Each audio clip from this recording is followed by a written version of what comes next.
She texts, "I love you. I want to build a life with you." He reads it, and something in his chest tightens. Not with joy, with panic. Only minutes earlier he felt close to her. Laughing, sharing stories, opening doors he doesn't open for most people. For a moment everything felt warm, calm, almost safe. But as the words sink in, that warmth is replaced with tension.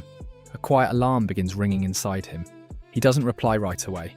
He sets the phone down, walks to the kitchen, gets a glass of water he doesn't even drink, feels his mind racing in circles. Within days he's different, slightly quieter, slightly shorter in conversation, finding flaws he never cared about before, feeling irritated by things he once found endearing, creating distance in places where connection once lived. Not because he wants to lose her, but because something inside him feels like it's slipping out of his control. Does this sound familiar? There's a certain kind of person who seems to genuinely want love, who talks about wanting something real, stable, lasting, but the moment love gets close enough to touch, something inside them retreats. They disappear after the deepest conversations. They pick small fights after moments of closeness. They suddenly need space right when things start to feel meaningful. From the outside, it can look like they don't care, like they're detached, like they're just playing games. But the truth is far more human and far more heartbreaking. If you see yourself in this pattern, if you've loved someone like this, or if you're trying to make sense of why closeness feels so dangerous, this video is for you.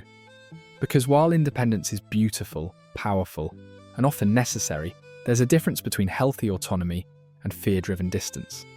And today we're looking at the latter, the kind that keeps you safe, but also keeps you alone. Not to judge it, not to label it, but to understand it. People often use terms like emotionally unavailable or commitment phobic, but these labels oversimplify something incredibly complex. A person who pushes love away is often someone who never learned that closeness is safe.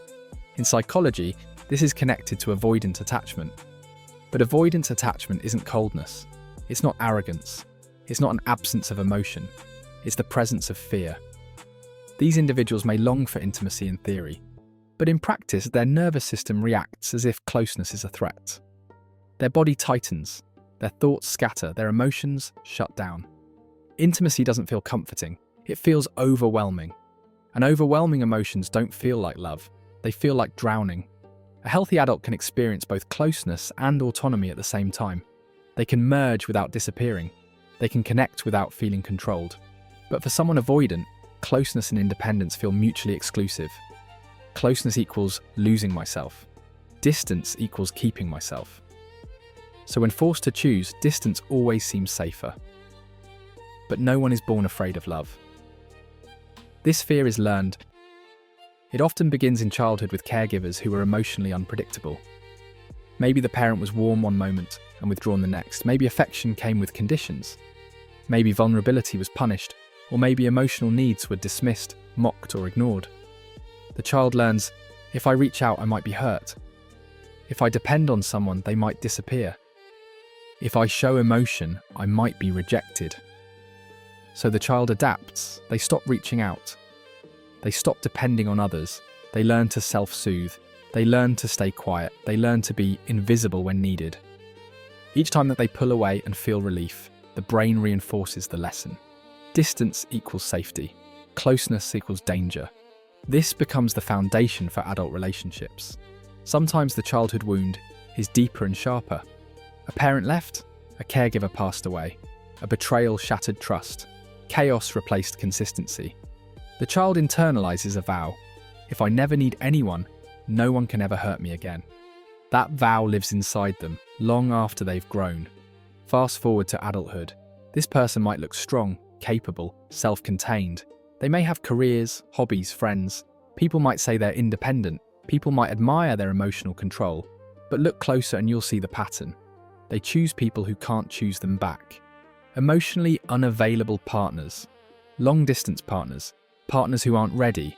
Partners who are inconsistent. Why? Because these relationships are safe. They allow closeness without risk, affection without vulnerability, connection without surrender. But when they meet someone who is genuinely available, someone consistent, loving, patient, grounded, everything inside them shakes. After intimacy, they pull away. After vulnerability, they shut down. After hearing "I love you," they panic. After feeling deeply connected, they find flaws. Their mind begins to whisper, "Slow down. Be careful. You're losing yourself. You're getting too close." This could hurt you. It's not manipulation. It's not cruelty. It's not indifference. It's survival. In their relationships, they maintain emotional walls that feel protective. "I'm just not a very emotional person. I don't like drama. I need a lot of alone time. I don't want to rush anything." These statements aren't lies, they're shields. Their partner may feel confused, unseen, or not enough. It feels like they're chasing someone who always stays one step ahead. But inside the avoidant person, the experience is very different. They're not cold, they're overwhelmed. They're not rejecting their partner, they're protecting a younger version of themselves. They're not avoiding emotion. They're containing a tidal wave of emotion that feels too heavy to release. When closeness increases, they might experience physical signals: a tight chest, restlessness, difficulty breathing, an urge to withdraw into silence, a sudden numbness or emotional shutdown. These sensations aren't dramatic, they're familiar. Their body is reacting to love the same way it once reacted to danger. And when they pull away, they feel relief. Relief reinforces the pattern. The cycle continues. They might carry subconscious beliefs like, "If I let someone in, they'll eventually leave. If I show who I really am, they won't love me. If I need someone, I'll be controlled." Love is not safe.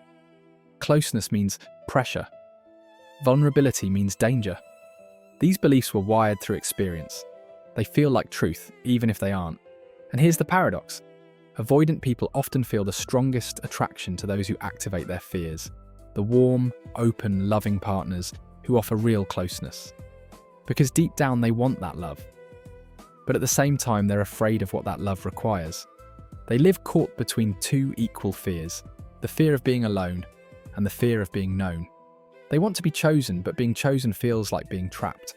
They want to be understood, but understanding feels like exposure. They want intimacy, but intimacy feels like surrender. These questions open the door to healing. Next comes tiny experiments with closeness, micro moments, barely noticeable to anyone else.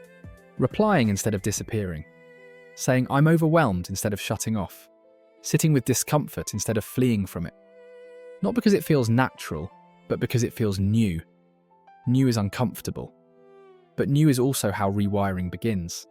The final shift is learning to tolerate closeness, to breathe through the urge to run, to soften the instinct to shut down, to let the nervous system learn that intimacy is not a trap.